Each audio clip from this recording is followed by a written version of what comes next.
Welcome to Connect with Carla B, bringing you another installment with this one is kind of, I don't know, it's funky, it's grimy, probably because I'm here in St. Pete at a tattoo space and one that is the brainchild of a genius.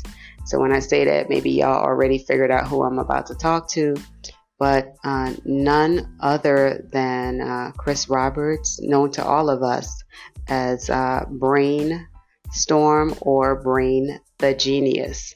So first I'm going to ask him to introduce himself to you in a way that he would want to be introduced if, I don't know, like the most famous person on earth was introducing him. If Barack Obama or somebody was introducing you, how would you want him to introduce you to the rest of us? What things are important at the top of your list for people to know about who you are as a person? I think the biggest thing for me would be I'm just a regular guy, regular person like anybody else, just here to uplift and build my community and leave it better than it was when I was here. So let me add to that. Okay. He is I'll start with he's a father. All right. So he's a family man. He is an artist in every sense of the word. So he is a creative genius and not, so some are taught, some are, it's a gift. And it's just some people, plus aren't you a Sag? Yeah, I'm a Sag. So look at this, look at this, look at this, look at this. One of the best. So right. So y'all know I'm a Sag, and the two things that I own all day, every day. I'm a Bristol. So my last name means a lot to me. Both of my children's name actually have Bristol in it. So that's a tribute to all my uncles and aunts. It's been so amazing to me, and my father, of course.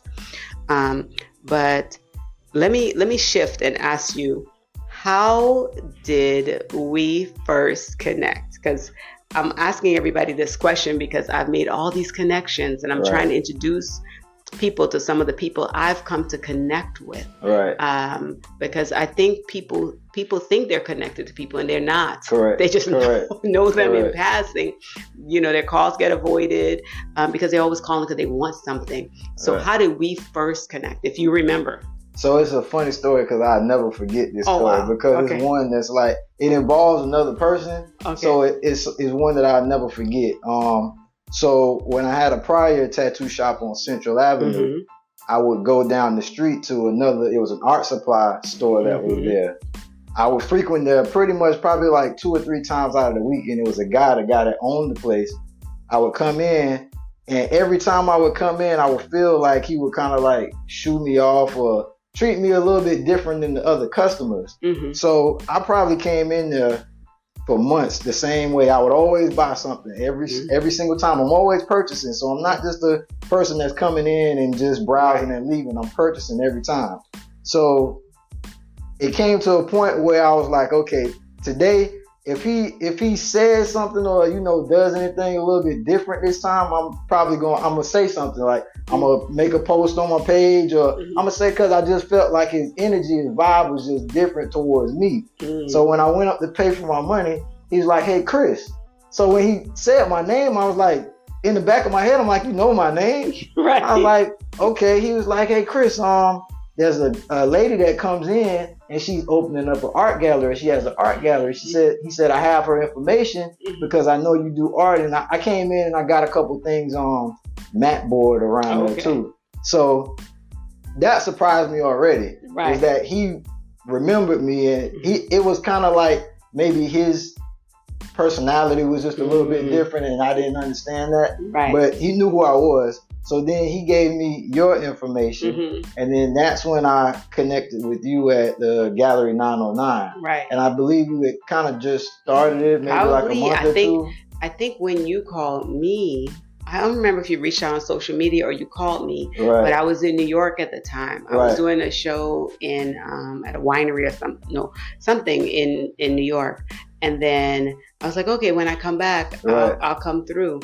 And I think I brought my son with me the first time. Yep. So I brought my son with me, and so we came in, and I because you had already sent me some images, so now I want to look at your work. So I brought him to the shop, remember how it was like, what do you call it? Prying a bottle away from a baby. Yeah. That's I was like, you're gonna have to trust me if you want to actually sell your work, right? Because at that point, everybody, you had a big social media following already. Right. You were already very established as a big business person, and you were just a creative. So art was just one of the other things you were doing. Right. And I'm looking at the piece. I'm like, well, I would like to take this piece, put it in my gallery. And you were so hesitant. And then we had to have that uncomfortable conversation about pricing, how that would work. And so talk about that experience, because. So now that was another experience I'll never forget. Is I believe you came in, you might have picked the pieces up like a week prior, and then I came in on Saturday just to stop by, and that's when a guy came in with his mother. She was an older lady, and my piece was on the wall, and I just came in to kind of see my piece on the wall because I had never been in a gallery before. Wow. So I was in there talking to you, and he came in, and you were talking to him, and he saw the image. He was like, I want to purchase it. You know, how much is it? So he told him the price, and he bought it right then. Right. So I was actually there when the first piece sold. Right. And then there was another lady there, Miss Judy. She's on my not Instagram, Facebook. And I've been connected with her ever since too. Yep. Wow. Yep. And so I remember the first piece, and it was purchased by Deron Lawson. Yep. So Deron Lawson, who now he has the cigar trailer now. Oh, really? Yep. We got to connect him back with you. I didn't know that's who that was. Oh, that's wild. He has that cigar trailer. Okay. And yeah, he was the person who I knew that he would understand the value of that piece. Right. Way down. You know, like you're purchasing the first piece from this artist. Yep. And then if you remember, so let me see, I opened the gallery in it was in April of 2014. Okay. Yep. So I just remember that I believe the first time that the gallery was in the Times was with you. It was your image of Whoopi Goldberg. Yep. And I think we had gotten the cover or something. Yep. It was a cover of the arts and culture section of the Times or something. And so that was pretty amazing. Yeah, that was dope. Amazing, because and then also when I did the opening for you, like this community came out, like, man, they came up and through the gallery. So the support was real, because now it wasn't just like, because people were hitting you up all the time for your work. Right. And I remember saying to you, the difference is they're getting tattoos for X, and that they're struggling with the idea that this is now a piece of art. Right. So that's where the struggle was. They wanted that work. Right. But they're like, I can go put the image on me. Correct. So like here I am, like building the prices. The prices are growing. I think Victoria Roberts purchased one of your. She bought that piece. The Olympic piece. Yep. So I think it's nice to see, and if you think about it, like she was young, and I want to say that was one of the for her. That was her first piece of art being purchased. Okay. And at that time, she already owned 2 properties. Oh wow! But she had not gotten into like original artwork. Right. So people were more looking for like, prints. Right. And here it was like we were really introducing our local community to, okay, I see y'all been used to Charles Bibbs and stuff like that, and buying prints that's 1800 of 3000, and you're spending all this money for it, and yet it is a copy of something else. It is not the original. Correct. And then you kind of went dormant with your work. You kind of like retreated because I think we were supposed to do a really crazy show. I think when you think of because I'm going to ask you, how did you get the name Brain the Genius? So Brainstorm, how did this come to be? Because it makes sense to me, but I want to know how did it, because it makes more sense the older you get, the more you mature, the different things that you keep doing. It's like, there could be no other name. So how did the name come to be in the first place? I think so when I was younger, it started because everyone would just call me like Brainstorm. Because I've always kind of been like a smart individual, like with everything that I do. Like I break it down and, you know, into the analytics and why is it doing this. I've always been like that since a child. So in my neighborhood, I was just always the smart guy, pretty much. Which neighborhood did you grow up in? I actually grew up right down the street on 23rd Avenue. They tore our house down, like our whole neighborhood. Oh, wow. I don't know if you know where Sandalwood Elementary is. Yeah, I do. Right in the middle of that, it used to be a road that goes down there. Okay. So they tore our neighborhood down to build Sandalwood Elementary. Wow. Yep. So born and raised in St. Petersburg, Florida. Yep. So you know some people, and you know some people, and you know some things. Right. I've seen a lot. I know a lot. That's what they say. So then, how did you take the path less traveled? If you think about it, a lot. No parent says, "Oh, you'll be an artist. I support that." Correct. And so I'm always noticing in the background of your foreground is your education. Yep. So talk to us about your education, the degrees, plural, y'all, not singular, plural, that you have acquired. And it seems like almost a hunger for learning and perfection of your craft and owning and branding yourself, your business, and I'm going to go to the next level and say an empire, because you're a father, you have children. And we talked about that, about like art that you do exclusively for them to build their collection of art one day. So how did this name come to be? So that's like a multi-layered question, because I could go all day about all of that. So I think my main thing with me moving forward just in life is that, like I said, I want to leave it better than I found it. So as growing up as a child, it's something that's never really pushed on us, even still to this day, because I had a conversation with like a 19, 20-year-old who I have here as an apprentice, is that in our community, art is never really pushed as a way of surviving or living or making a career or, you know, making money. It's always like, oh, that's a hobby. Go get a real job, or go get a job first to support your hobby. When on the other side of the tracks, they've seen this before. They've seen that example of an artist making millions, or an artist being able to travel and make money to live and survive and live comfortably. You know what I mean? So that's one thing that I've always not been scared to do, is kind of put myself out there up front to show other people, like, look, you can do this. Like, it's possible. It's not going to be easy, because it's nothing that was given to us. We have to go out and learn these skills, and we have to know what they know. You know what I mean? So sometimes it may take one person to take the financial burden to learn all of these things. But at least you need to bring it back to the community and let other people know and show them, okay, this is what I learned from here, or from this higher institute of learning. Bring it back to the neighborhood and show all of these kids that you can do this. You know what I mean? Which high school did you go to? I went to Pinellas Park. We got bused out there. Oh, so got bused to Pinellas. I'm not even going to talk about stories about that. So you got bused to Pinellas Park, and then you left high school, and then what did you do? So I went to SPCs for a little while. At that time, I was kind of just trying to figure things out. But at that time, I was doing music at that time also. So that was kind of like the big thing for me. Art was still, I would draw here and there, but again, it was something that I didn't see as a way of making any type of money. It was cool. People liked what I drew, but how is that going to make money? What kind of music? Everything pretty much. Like I produced, I did a lot of music. But this is the thing that I think only here in St. Petersburg, and I'm gonna keep elevating this particular conversation.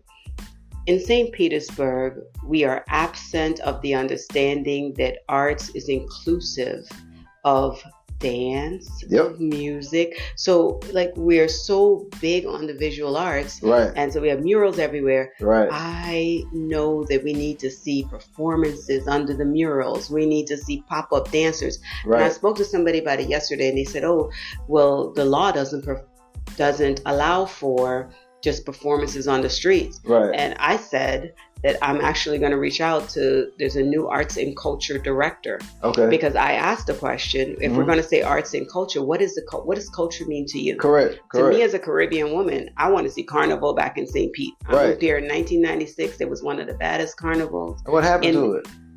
Well, the Vinoy got built up. Right. And up and up. I just don't think it was the appetite. And I think the promoter had some challenges. And so 2024, I'm personally going to help be the driver for getting it returned. Because again, no matter where you go, right? Like I'm South St. Pete centric because I've lived here since 96. Both my kids are born here. And I have a passion for this community because this is where I live. But I'm a Caribbean woman at the end of the day that grew up in Brooklyn, but I was born in South America. So anytime that I get to have my music, my food, my culture, like I'm a whole nother person. I'm a whole nother person. So I'm like, where can I get it? You know what? Sometimes the things we want to see, we have to lead to bring it back. But that music, like it all is under this umbrella of art, tattoo art, all of it. And so then SPC, I know you went to Pinellas Technical College. Yep, I did. Well, I did music for a long time. Okay. Music was all the way up pretty much until tattoo. I've done so much, like when I go back and think of it, because I've had a shop. I had a music shop in the Maxi Mall, old Maxi Mall. And that's kind of how I transitioned into tattoos, is by the music spot, pretty much. So from the music spot, I was doing airbrushing on t-shirts in my music spot. From there was a lady in there that used to do tattoos, and she would see me airbrushing. So she was like, oh, you should try tattooing. So me just, picking up another skill, just trying stuff. I went and did that, and I've been tattooing ever since. But I did that because there weren't many black tattoo artists at the time. It was something that if you went to a tattoo shop, even still until this day, when you get a black person that goes to a tattoo shop, they kind of shun you off. It's kind of like a secret society almost, like they try to keep it. So they don't want to give you the information. Now, in today's time, it's a little different because you have YouTube and you have different things or whatever in learning. But back then, there was none of that. There were no informational anything. So that was one reason why I did it. Because again, I would rather go get the knowledge and then bring it back, which is what I'm doing now. Is everything that I know and I've learned over the past, 17, 18 years of doing it. Now I can show other people, and I don't have to, shoo them away or tell them, no, you can't learn or whatever. I could bring whoever I want in and show everybody. Like how many apprentices do you feel like you've had, like that you've introduced and helped to perfect their craft? Because I know people who were studying under you. So then the question turns into how many thought that it was going to be easy and then gave up, or how many actually stuck it out and still tattooing. How many tattoo artists are here? So we have 1, 2, 3, 4, 5. So five tattoo artists. 5 artists, here, like all day, every day. All day, every day. Everybody grinding. Everybody getting tattooed. What's the most common tattoo that people get? Oh, they get everything. I would think the most common is like, names are the most common, but the worst tattoo to get. Names, praying hands, crosses, doves, clouds.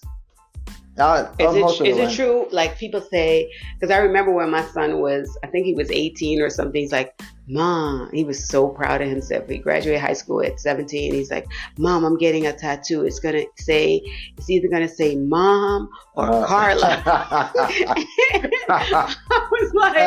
was like, son, I'm good. He said, I figure you're the only woman I'm always gonna love. I said, and I will know that. You don't need to put it on your body.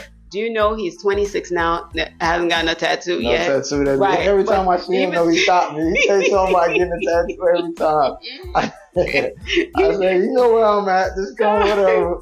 So the question I was going to ask is, most people say you get addicted once you have one. Like it's hard. You rarely see somebody with one tattoo. It is. Is it? So it is. It is. So what happens, and I tell people every time when they come in and they get a small tattoo, I usually tell them, get it whatever size you really want. Like, don't be scared because you're probably gonna be back to get another one. Okay. But I think it's not so. Some people enjoy the pain, which I don't understand that part. Like, right. But I think more so what it is once you get the one tattoo, you have your full body with nothing else on it. So you're trying to fill up other spaces. Like, you'll see another space like, oh, I can put a tattoo there. Really? And then eventually you just... Before you know it, you just... Back to back. Yep. It's just, it has the prices of getting a tattoo gone up like through the roof. I was with somebody yesterday. They had just gotten their hair colored. Granted, it looked like artistry on the hair color, but it was almost $400. I believe it. I was like, what? I believe it. What? Yeah. So tattoos from when I first started a long time ago, they've gone up. But what happens is you get newer tattoo artists, or you get artists that don't really understand the pricing. And I guess it would kind of be like art, with like selling art, is that when you find a good artist and you ask them like, why are you charging this much when it's worth way more? Like, you taking your time, you have to consider your time, your supplies and everything. That's one thing I learned from, selling paintings with you, is that you have to price your art accordingly. You know what I mean? You can't outprice yourself, but you never underprice yourself. And you get it to a point where you keep moving it up, but you don't move it too high where you price yourself out. You have to figure out like what your average is or what your worth is, but never under it. You know what I mean? Undervalue. So what? So one of the things that I admire about you, and I've kind of touched on it throughout, but it's kind of like your drive and how you just continue to master your trade, but then you also continue to learn all the other aspects of it. So I was definitely impressed when you started doing the digital art, and then when you started being able to print your own stuff on canvas yourself. So everybody's going out to, whether it's what is it, like all those online places to get prints done, CVS or whatever, all the stuff. And you're like, no, I'm going to just get my own machine. I'm going to print my own pieces. And I mean, the prints, the gallery wrap canvases are incredible, just incredible what you're doing with that. And that one piece of Nipsey Hussle, boy. Yeah, that's my piece, Right, because there's an energy that you have to the way you create.